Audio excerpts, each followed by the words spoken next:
Et le chauffeur de taxi dit en arabe, je comprends un peu l'arabe, et il dit toi tu es une Kadhafi, je t'ai vu à la télé avec Kadhafi, il a sorti un poignard, il voulait se précipiter sur moi.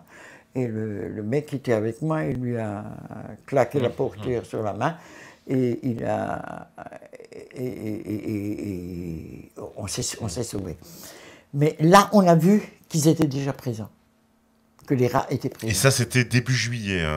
Fin juin, début juillet. Voilà, donc c'était 2 mois avant la chute de Tripoli. Ouais. Ouais. Donc, je l'avais dit, je suis rentré, et je suis rentré à l'hôtel, je l'ai dit à Zidane, qui travaillait aux affaires étrangères et qui était le président de la commission d'enquête qu'on avait créée, parce qu'on avait créé une commission d'enquête avec Dieudonné d'ailleurs.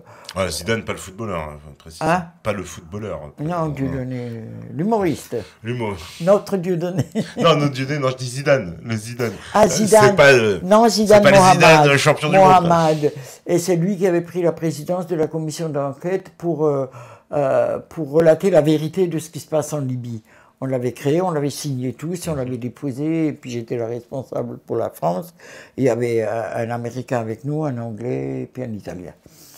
Et donc, je suis allé retrouver Zidane, j'ai dit à Zidane, écoute, tu sais pas ce qui m'est arrivé, je te raconte. Je lui ai raconté, il parlait bien français d'ailleurs.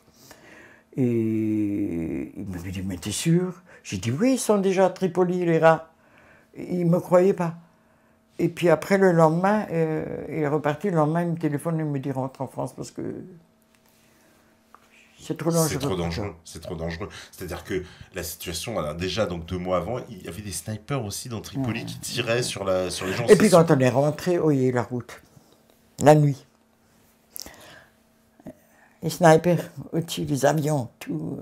Fallait se cacher. Les avions de l'OTAN qui passaient et donc vous arrêtiez la voiture avec. Pendant 10 heures, des fois on s'arrêtait. Pendant des heures, des fois. On ne pouvait pas rouler. On était là, toute lumière éteinte, tout.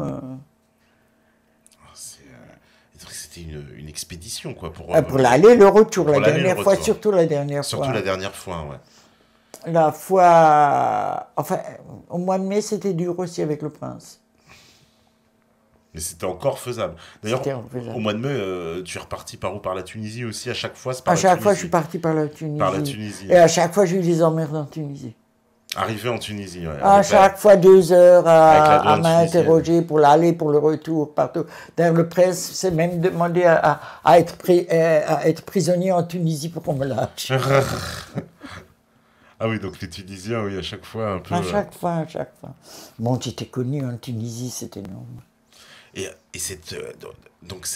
comment dire, parce que cette guerre, on a assisté à de nombreux faits qui sont assez quand même stupéfiants. Il y a eu la guerre psychologique qui est menée contre la Libye avec des fausses images qui ont été diffusées de la prise de Tripoli. Donc au même moment en fait où on massacrait les gens dans la ville, il y avait des images qui nous étaient diffusées sur toutes les télévisions qui nous montraient des scènes de liesse, de joie, etc. Et tout ça est faux, a été tourné au Qatar, dans des studios. Et comme le quartier résidentiel de Tripoli, enfin c'est plutôt le quartier financier qui s'appelle Fachoum ou un nom comme ça, je ne me rappelle plus très bien, qui est à côté de Tripoli, c'est le quartier des affaires. On avait raconté qu'il y avait 6000 morts, du sang partout, qu'il y avait les morgues étaient pleines, qu'il y avait des blessés, des morts. Et moi j'avais un copain qui habitait dans ce quartier, je suis arrivé à Tripoli et je lui ai demandé « Est-ce que tu peux me montrer le sang, tu peux me montrer les morts, la morgue et tout ?» Il m'a dit « Mais t'es pas sénile, il n'y a rien, il n'y a pas un seul mort. » Mais il m'a emmené à l'hôpital, il m'a emmené à la morgue, il m'a montré tout ça. Moi je ne voulais pas y aller, mais il croyait qu'il devait me convaincre. Ouais. Et donc ça veut dire propagande incroyable donc dans cette guerre. Bon, maintenant on est habitué, on sait que les médias sont les armes de guerre un peu. Ouais. Et c'est pour ça qu'on a créé cette commission que les Libyens ont appelée la commission pour la vérité. La commission pour la vérité. Et oui, nous on l'a acheté. La création de la première commission d'enquête indépendante pour connaître la vérité en Libye. Et là, on a eu les signatures, il y avait la mienne, il y avait Maria Pougnier, Omar Tahar, Dieudonné, Smaïn Betrouni, Joseph Elis et moi-même. Donc on l'avait signé, cette commission d'enquête, parce que on voulait savoir ce qui s'était passé exactement. Mais on ne nous a jamais écoutés, je ne suis jamais arrivé à le publier, ce texte-là. Oui, parce qu'en France, il y a eu très peu d'écho. Il y a eu un voyage de parlementaires aussi, non, français, qu'on tentait. Oui, il y avait des parlementaires qui étaient là, qui avaient fait une conférence de presse. Elle a été nulle part. Elle a été. Ah bah, ils ont été très critiqués, très boycottés. Et en plus, quand ils sont revenus, moi j'écoutais ce qu'ils disaient. Ils se rangeaient en disant faut arrêter la guerre. Faut arrêter tout de suite cette guerre. Il y avait aussi Roland Dumas qui était. Oui, Roland Dumas, bien sûr. Oui. Avec Vergès. Oui, avec Maître Vergès, bien sûr. Le feu Maître On Vergès. les a vus, oui. On les a vus. Roland. Moi, je connais bien Roland Dumas. Et eux aussi, ils étaient pour qu'on arrête la guerre. Ils l'ont dit. Ils n'ont rien vu. On n'a pas bu de sang, on n'a rien bu. Quand vous rouliez de Ben Gardan en Tunisie jusqu'à Tripoli, en traversant tous les villages et tout ça, il n'y avait rien. Il y avait quelques petits trous de balles quelque part, mais comme dans les banlieues. Et là, ils avaient beaucoup construit, c'est ça, sur la route. Mais on nous a raconté, purée, ce mensonge. Comment est-ce que ce mensonge a pu être crédible? On se demande. Parce que parce que c'est ça, les gens n'avaient pas, enfin, à part ceux qui allaient se renseigner sur Internet pour avoir une espèce de contre-information, sur l'ensemble des autres médias, on nous expliquait, voilà. Alors non seulement on détruisait l'image de Kadhafi en nous expliquant que c'était un homme horrible, un dictateur, etc. Et puis on nous montrait qu'il violait les femmes. Voilà, qu'il violait les femmes. Et puis on nous racontait qu'en fait, au niveau du peuple libyen, les gens se révoltaient, mais en fait, c'était pas vrai. Et les images qu'on voyait, donc de ces rats, entre guillemets, qui paradaient, comme nous le disait, en fait, nous l'avait très bien expliqué Thierry Messon à l'époque, c'est des... Tu nous confirmeras. Mais j'ai vu Thierry là-bas. Voilà, les islamistes venaient en fait dans une ville, les habitants fuyaient, laissaient la ville, les journalistes suivaient les terroristes, on va dire, ils paradaient, là, ils étaient pleins de Wallah Akbar, etc. On prenait des images, et puis il paraît l'armée libyenne revenait, hop, les mecs partaient, et puis c'était terminé. Et tout ça, ça passait en boucle. Voilà, c'était un montage, et ça passait en boucle pour nous dire, ah bah telle ville est libérée, telle ville est libérée. Mais moi, j'ai été abasourdi du fait que tout le monde croyait ce mirage, ce montage. Je ne comprenais pas comment on pouvait croire à ce point-là. Je me disais, il n'y a quand même pas 70 millions d'abrutis en France, je me disais. Mais est-ce que les journalistes, on peut parler qu'ils ont une complicité active parce que lorsque là, ils savent que l'origine de ces images, je veux dire, là, là, on est vraiment dans la tromperie organisée. Si j'étais journaliste au Monde, à Libération ou au Point, ou dans tous les journaux, je ne dormirais pas tranquille. Parce qu'avoir participé à l'assassinat de tous ces gens, et surtout avoir participé à l'assassinat de Kadhafi, et avoir permis que ça ait lieu, est-ce qu'on a encore des journalistes en France? Même dans sa mort, il n'a pas bénéficié, j'ai envie de dire, ils ont été odieux, parce qu'on nous a diffusé les images largement sur dans toutes les télés, des images horribles de la mort de Kadhafi, de l'exécution, de lynchage. Alors que pour d'autres, on nous avait expliqué, même d'ailleurs pour Ben Laden, on nous a dit les images sont horribles, on peut pas les montrer. Kadhafi, visiblement, ça dérangeait personne. Et on nous a montré des images horribles qui sont passées, je veux dire, en boucle partout à des heures de grande écoute. On n'a pas eu, il y a même pas eu de pudeur, j'ai envie de dire, vis-à-vis de Kadhafi. Non, rien du tout. Ils l'ont lynché. Il a été lynché de façon atroce, quoi. Et tout ça filmé. Alors, on a du mal. Il y a eu aussi une rumeur, alors je sais qu'il y en a qui ont posé la question, et j'anticipe, sur justement la mort de Kadhafi. Beaucoup de gens ont relayé des informations comme quoi il ne serait pas mort, que les images qu'on nous aurait montrées, effectivement, montraient des incohérences, parce qu'il y avait des moments, effectivement, on voyait que du sang, d'autres moments, il n'y avait pas de sang. Bon, des images toujours un peu très, très incohérentes. Qu'est-ce qu'on peut dire? C'est vrai, c'est faux? C'est quoi cette rumeur Et surtout la cicatrice, il avait une cicatrice, je ne sais pas de quel côté, mais il avait une cicatrice parce qu'on lui avait tiré dessus. Ouais. Donc il avait une cicatrice sur tout ça. Elle n'y était pas quand on l'a montré. Donc moi aussi je me posais des questions. Il y a beaucoup de Libyens qui se posent des questions, énormément. Mais moi je ne pense pas que Kadhafi soit encore vivant. Parce que connaissant Kadhafi et sa tchatch, sachant qu'il ne pouvait pas se taire, on l'aurait déjà entendu.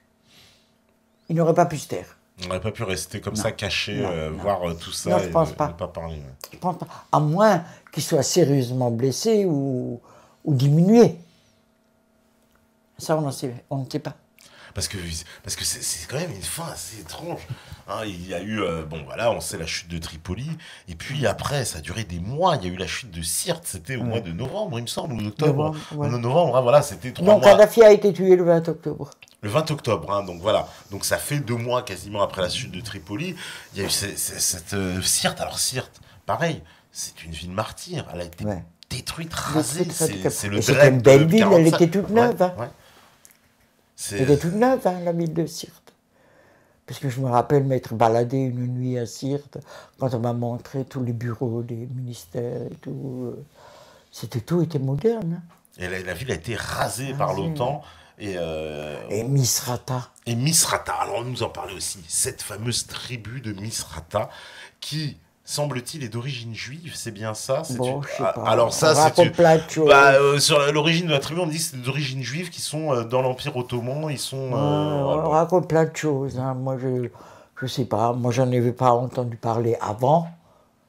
Et ils ont toujours été un peu à part, semble-t-il, dans la Libye, que justement cette tribu, parce que dû à cette origine juive, qu'ils auraient conservé leurs traditions, leurs coutumes, etc. On dit beaucoup de choses hein, maintenant. Mais ils ont été horribles, parce qu'ils ont eu un comportement, j'ai envie de dire, presque, c'était quoi, vengeur? Parce que pourquoi ils voulaient se venger comme ça? Mais il y a eu, à un moment donné, Kadhafi, après avoir négocié avec les Américains, il a quand même libéralisé un peu l'économie. Oui. C'était une économie qui marchait avec des coopératives, subventionnée par l'État, qui essayait d'avoir l'égalité entre les uns et les autres. Et en libéralisant l'économie, il y a eu des jaloux. Ah, et parce qu'il a créé des classes sociales en Il a créé des classes sociales. Ce qu'il voulait éviter, mais voilà, c'est ce qui inévitablement, des gens sont enrichis dans la libéralisation. Voilà. Et il y en a qui étaient jaloux les uns des autres, hargneux. Il y en a qui travaillaient plus avec les Américains. De toute façon, il y en a beaucoup de Libyens qui ont commencé à travailler avec les Américains. Il faut voir ça aussi. Bien sûr, oui. C'est venu... c'était plus la Libye, tout à fait la Libye d'avant. À partir du moment où il ouvre le pays, finalement, il fait rentrer le loup. Hein. C'est terminé après. Parce que alors, moi, j'ai aussi eu comme information que ces Misrata, cette tribu, donc de la ville aussi du même nom, ils auraient été traités très correctement par Kadhafi. Il aurait même été fait bâtir j'ai presque envie de dire les meilleures choses de la Libye pour eux. Ils ont été les plus gâtés de la Libye. Misrata. C'était les plus gâtés de la Libye. Il adorait Misrata. Il adorait Misrata. Moi aussi. J'aimais beaucoup Misrata. Et ils ont été bien ingrats, dis donc. C'est une ingratitude totale. Il a été beaucoup trahi par les siens. Il a été, alors aussi sur la chute de Tripoli, un Franck qui nous avait donné cette information, mais bon, Alain Benajam aussi, Thierry Messon aussi, tout le monde nous l'a confirmé, je pense que tu nous la confirmeras aussi, c'est que Kadhafi, il a été trahi par le général qui était en chef de la garde de Tripoli, qui était chargé de la sécurité de Tripoli. Et puis surtout par Moussa Koussa, qu'il a été trahi. Il a été trahi. Et il y a beaucoup qui ont... Enfin, beaucoup. Pour un petit pays comme la Libye, je pense qu'il y en a quand même quelques-uns qui ont... Voilà, il a été trahi. Alors, moi, les informations qu'on m'a données sur cette affaire, c'est que ce fameux général en chef de Tripoli aurait touché une somme considérable, évidemment, pour... Donc on les a achetés. C'est presque un paradoxe total. C'est le pays, lui, qui avait tout donné à son peuple. Il se fait trahir par des gens qui ont été achetés. Oui. Il y avait beaucoup de traîtres. Et j'ai été étonné de ça. Et même des Libyens que je connaissais à Paris. Qu'ils ont retourné leur veste, ouais. J'étais choqué, mais bon. Mais ils regrettent aujourd'hui, ces Libyens. C'est quoi leur sentiment quand ils voient ce qui se passe quand même? Ils peuvent pas ignorer que le pays quand même est dans un état lamentable. Ils sont plus vivants, hein. Même ceux qui ont trahi, ils ont été descendus, hein, par les islamistes, hein. Même ceux qui ont trahi. C'est-à-dire ceux qui ont trahi, ils ont trahi. Alors déjà pour un plat de lentilles, j'ai envie de dire, et en plus de ça, il y en a beaucoup qui sont morts. Et beaucoup qui sont morts. Ouais. Et la résistance libyenne, parce qu'elle s'organise. Elle s'organise, et à la résistance verte. Elle s'appelle la résistance verte. Elle avait repris même à un moment donné. Alors, c'est des informations, j'avoue, très confuses, hein, qui venaient de Libye, mais on nous parlait de villes qui étaient redevenues vertes. Hein, on nous a montré un moment, par exemple, Bani Walid, avec le drapeau vert, qui est exactement les gens qui étaient dans la rue. Ouais, mais la Libye, ça change du jour au lendemain, ça change partout. Parce qu'avec ces groupes djihadistes, c'est qu'il y en a beaucoup. Et elles ne s'entendent pas entre elles. Et elles s'entretuent entre elles. Et maintenant, la résistance verte essaye de se frayer un chemin là-dedans. Et donc, il y a... la majorité des tribus sont restées fidèles à Kadhafi. La majorité. Hein. Il y a une minorité qui n'est... Mais il y a la majorité. Et donc, il y a tout un travail qui est en train d'être fait. Et ils ont créé un parti vert, parti unifié vert, et ils ont, avec lequel ils veulent participer aux élections. Et on leur a interdit, c'est ça? On leur a interdit les élections, mais il n'y a que la moitié qui va participer aux élections, l'autre moitié continue la résistance. Et voilà, et en plus, ceux qui étaient à l'étranger n'ont pas pu participer. Ils n'ont pas pu participer, n'ont pas pu voter. Donc il y en a qui vont soutenir ce gouvernement qui se trouve à Tobrouk actuellement. Parce que c'est trop dangereux. Aveu d'échec d'ailleurs, puisqu'ils se sont dit à Tripoli ni à Benghazi, ils sont à Tobrouk. Ouais.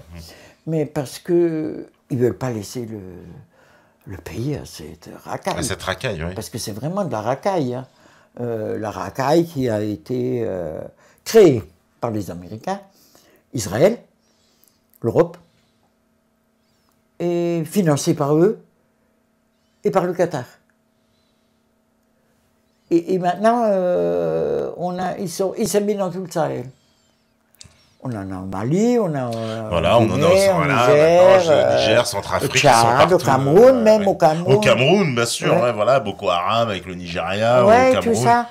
Et donc les Libyens, les exilés s'organisent entre eux déjà, commencent à s'organiser, et la résistance verte commence à s'organiser en Libye. Mais c'est pas demain la veille qu'ils vont libérer la Libye. Ça va durer un petit moment. À moins que l'Occident soit assez intelligent pour éviter que toute l'Afrique, déjà le Sahel, et après l'Afrique, soit à feu et à sang, à essayer de négocier avec Saïf. Saïf el-Islam est reconnu par les tribus parce que c'est un kadhafiste. Il faut négocier, il faut dialoguer, il faut se servir de Saïf pour pacifier, essayer de pacifier la Libye. Mais avec nos connards qui sont qui ont fomenté cette guerre en Libye, qui la fomentent en Sibérie, parce que ce sont les mêmes. Oui, là, ce sont les mêmes schémas. Je me demande quoi faire. Saïf n'a pas la stature de son père. Mais il est son fils, il a la légitimité pour continuer la lutte. Et moi, je pensais à un moment donné remplacer Kadhafi par Aïcha.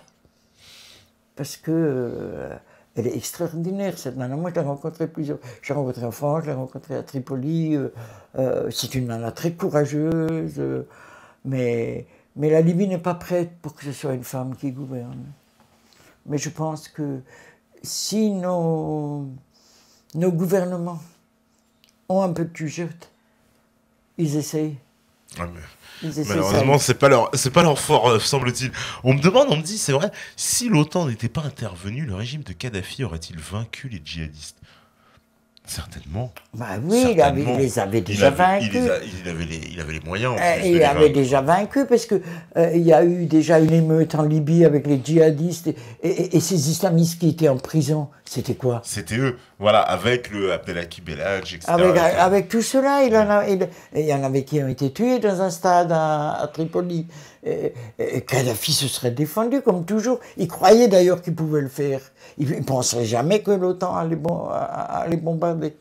Parce que là, la Libye, elle s'est retrouvée en guerre avec, alors c'était combien? Une coalition de 14 pays. 14 voilà, pays. Ils étaient nombreux. Hein, et puis, on vous dit pays, puis en plus dedans, c'est la France, l'Angleterre, voilà, l'Italie, etc. Enfin, c'était toute une armada. Il y avait une armada devant les côtes libyennes, c'est ça, semble-t-il. Et puis Charles de Gaulle qui était là, que je voyais de la fenêtre de l'hôtel où j'étais.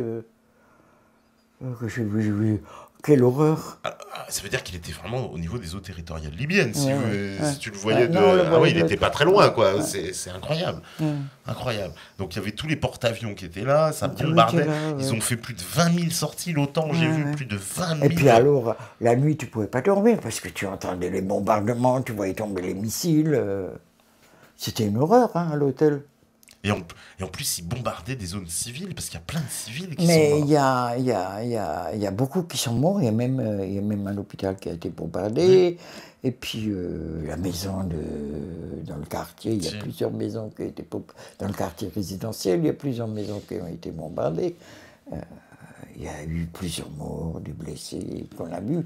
On a dit que Kadhafi avait tué son peuple, mais c'est pas Kadhafi qui avait tué son peuple, c'est l'OTAN. C'est l'OTAN. Qui avait tué son peuple. Il est temps de justement rétablir certaines vérités. Juste avant la deuxième pause, on me dit que sont devenus les membres de la famille de Kadhafi. Alors il y a Saif el-Islam, on sait.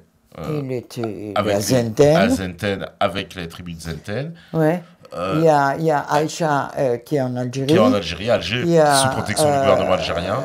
Hannibal et Mohamed, les deux qui sont en Oman. En Oman avec la maman, avec la femme de Kadhafi. D'accord. Et il y a Sadi qui est en prison. Alors Sadi, il a été livré par les Nigériens, c'est ça? Par les Nigériens, oui. Vraiment sans scrupules, j'ai envie de dire. Il est en train de monter une Jamaria en Niger. Ah, il était en train de monter une Jamaria au Niger, d'accord. Ah, c'est pour ça que la France a dû dire aux Nigériens, ça suffit maintenant, vous ne... Mais ils l'ont eu Sadi, mais ils n'ont pas eu l'or qu'il avait emmené. Ah, ils n'ont pas eu l'or? Non. Parce qu'il est parti avec de l'or, c'est ça? Il est parti avec une grosse somme d'or.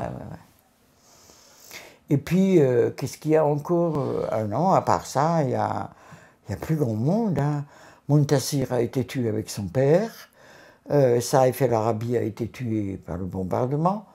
Et puis, il y en a un encore, je ne sais pas, dont on ne sait pas s'il est vivant ou pas. Donc Kamis, il aurait été tué avec Kadhafi. Mais certains... Non, ce n'est pas Kamis qui a été tué avec Kadhafi. C'est Muntasir qui a été tué avec Kadhafi. Et Kamis, on ne sait pas s'il est mort ou pas. On ne sait pas s'il est mort ou pas, voilà. Lui, on ne sait pas s'il est mort ou pas. Bon, en tout cas, on va faire la petite pause, on revient juste après, et ensuite, on va répondre à toutes vos questions, mes chers amis. Voilà, on fait la pause, et puis on revient juste après à vous la régie. Il y en a beaucoup des questions. Ouais, il y en a plein. Ok, voilà, le retour, toujours avec Ginette Scandrani, toujours sur la Libye verte, toujours la libre antenne, toujours sur la saison 2. Et cette fois, en plus, on va prendre directement toutes les questions des métanautes. Alors, il y en a plein, on va essayer de répondre au maximum. On me dit, une question qui te faire peut-être sourire, on me dit, avez-vous lu le livre vert du colonel Kadhafi? Mais évidemment, j'en avais 2000 sous mon lit. Je les ai tous donnés. Voilà. Donc évidemment, je l'ai lu quand j'ai écrit sur les congrès, les fameux comités de base, la démocratie directe. J'ai beaucoup pris du livre vert. C'était la question, on va dire, un peu évidente. On me dit... voilà, une autre question, Psychowac qui dit « Ginette pourrait-elle nous parler de ce qui est arrivé immédiatement après la mort de Kadhafi, comment la population a-t-elle réagi en voyant les images de son exécution? On a très peu entendu parler de l'après-Kadhafi en France. Évidemment, parce qu'après Kadhafi, les médias, eux, sont complètement désintéressés de la situation. Mais comme je vous ai dit tout à l'heure, les rats cherchaient tout le monde. Même les familles dont les enfants s'appelaient Aïcha ou Saïf. Ils ont été arrêtés, les gens ont été arrêtés, les Libyens se sont tués, ils ont eu peur, ils ont tous eu peur. Il y a eu un massacre en plus à Tripoli, dans le quartier des fonctionnaires, le fameux quartier d'Abou Slim, je crois, je me suis dit, il y a un massacre total, on a massacré les gens. On a les rats, comme les appelait. Au lieu d'appeler les islamistes, je préfère les appeler les rats.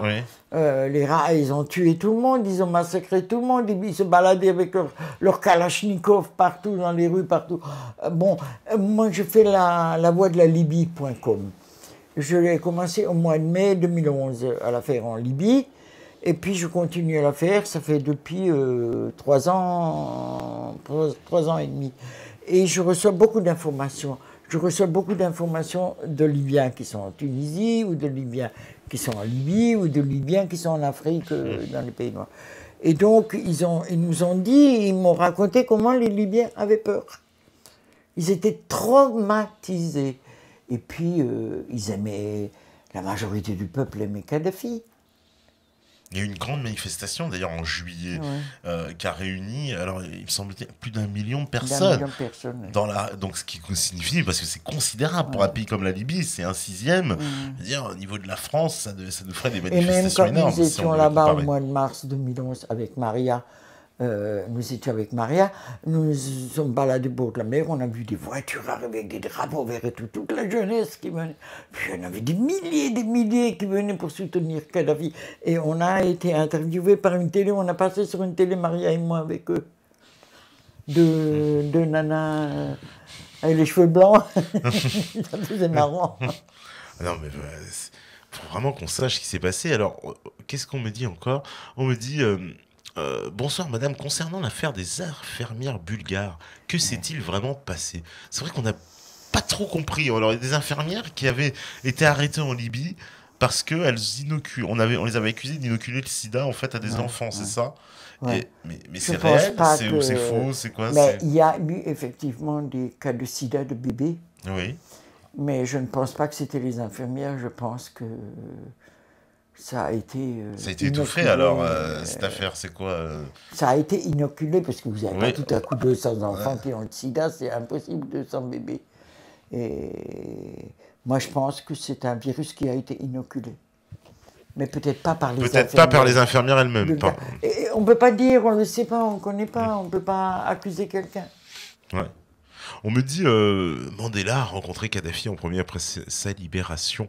Parce que, il faut le préciser, Mandela était un ami de Kadhafi et Kadhafi l'avait soutenu, il soutenait Mandela. Et je me suis trouvé un jour en grand hôtel à Tripoli.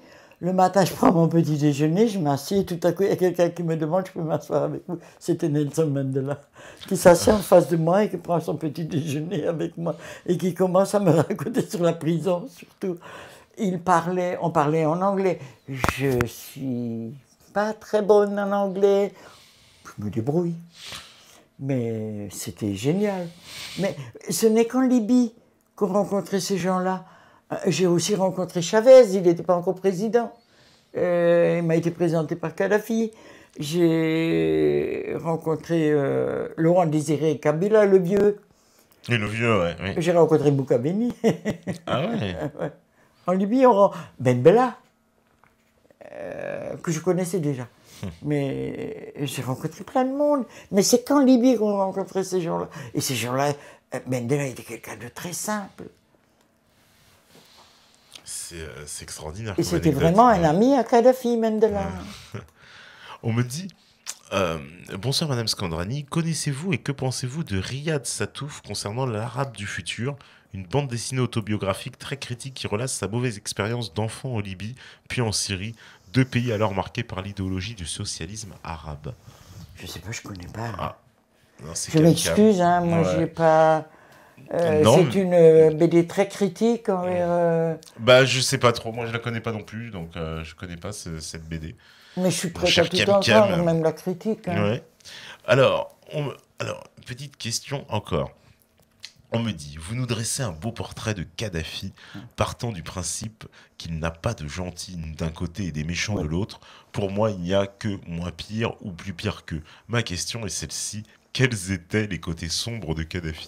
Je l'ai expliqué tout à l'heure, c'était les comités révolutionnaires, les comités révolutionnaires qu'il avait créés, qui étaient une espèce de police parallèle Et je l'ai dit, et ça m'a gêné, Mais ils m'ont expliqué, il fallait bien que quelqu'un contrôle, parce que dès l'âge de 16 ans, les jeunes devaient rentrer dans les congrès de base, devaient travailler là-dedans, et il fallait bien que quelqu'un contrôle qu'ils y vont bien, qu'ils y vont pas.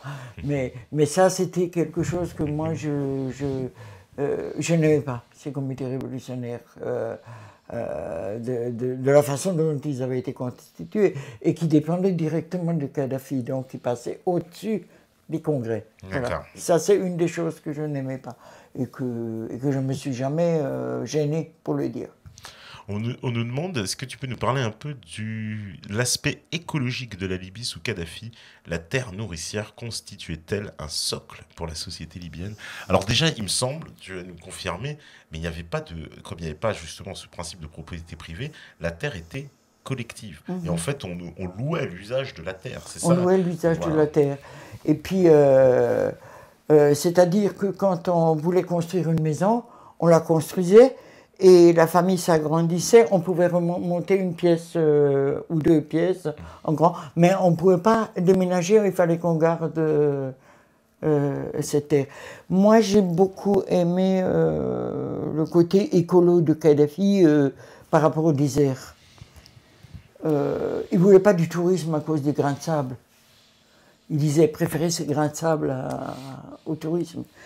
Et ils étaient très, très écolos, mais par contre, je n'aimais pas. Ils avaient construit une autoroute au bord de la mer, à l'entrée de Tripoli. Je n'ai pas aimé cette autoroute. Déjà, je leur avais dit que c'était une connerie de construire une autoroute au bord de la mer, parce que c'était un accès pour les envahisseurs. Et ça s'est prouvé que j'avais... Et ça s'est prouvé, ouais, parce que pour le coup, ça a facilité l'invasion de la Libye. Et ce que j'aimais, et c'est bien un côté écolo que j'aimais, c'est le musée de Tripoli, qui était extraordinaire et qui expliquait bien tout l'historique de la Libye, l'historique du monde arabe, l'historique de l'Afrique, avec une pièce par idée. C'était pas encombré comme nos musées chez nous. Il y avait une idée, une pièce, écrite en arabe, en anglais, en français, pas en français, en anglais, en arabe. Et ça, j'aimais bien. Le côté simple des Libyens, le côté qui n'était pas gaspilleur. C'est ça que j'aimais bien. Pour moi, c'est la véritable écologie. Hein. Maintenant, je ne sais pas ce que ça a donné. Hein.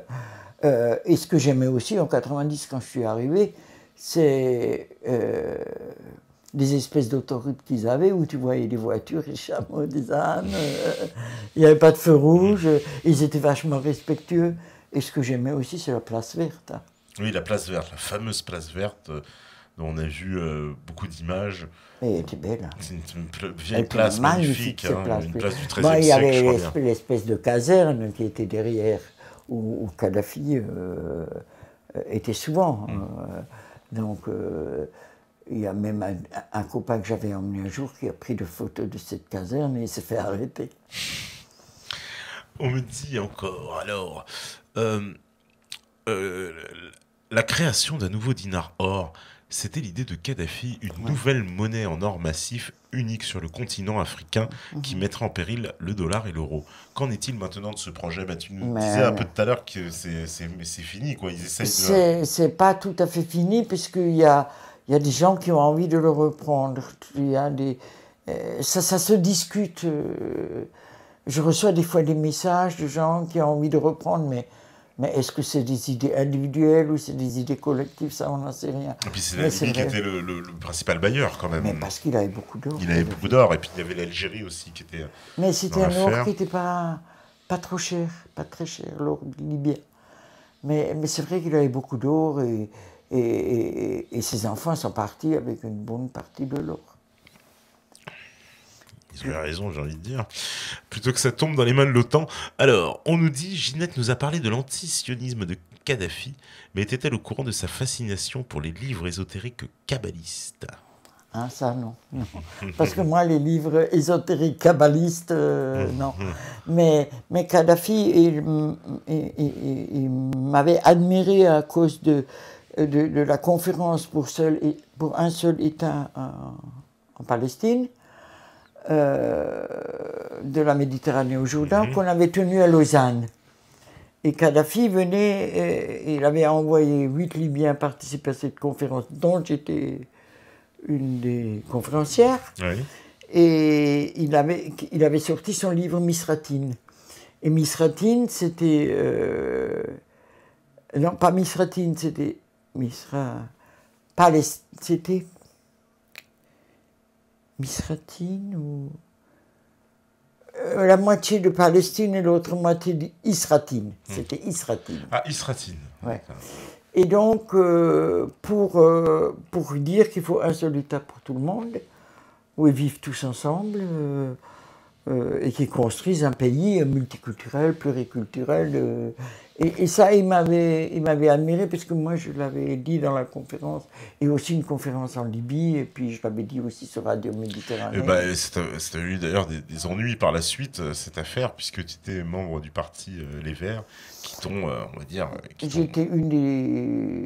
Je suis un des membres fondatrices des Verts. Voilà, tu étais membre fondatrice. Et j'étais une des dirigeantes des Verts. Voilà. J'étais au Conseil national des Verts. Et quand j'ai sorti ce texte pour un seul État de la Méditerranée au Jourdain, afin que tous ceux qui aiment cette terre puissent vivre ensemble, quelle que soit leur religion ou leur idéologie, pour enfin construire une terre qui s'intègre dans un Moyen-Orient, et parce que, en fait, Israël a voulu créer une terre européenne, et donc c'est une terre arabe. Donc quand j'ai sorti ce texte, j'ai été viré des Verts. Les Verts, écoutez bien, les Verts m'ont dit... après, c'est la presse qui a répété que c'était pour l'antisémitisme, c'était pas pour l'antisémitisme. Oui, voilà, c'est ça, ils ont... Et ils m'ont viré parce que mes valeurs à moi étaient contraires aux valeurs vertes. Les valeurs vertes sont pour un État juif, donc ethnique, donc pas du tout écolo. Donc c'était moi qui étais l'écolo, mais pas eux.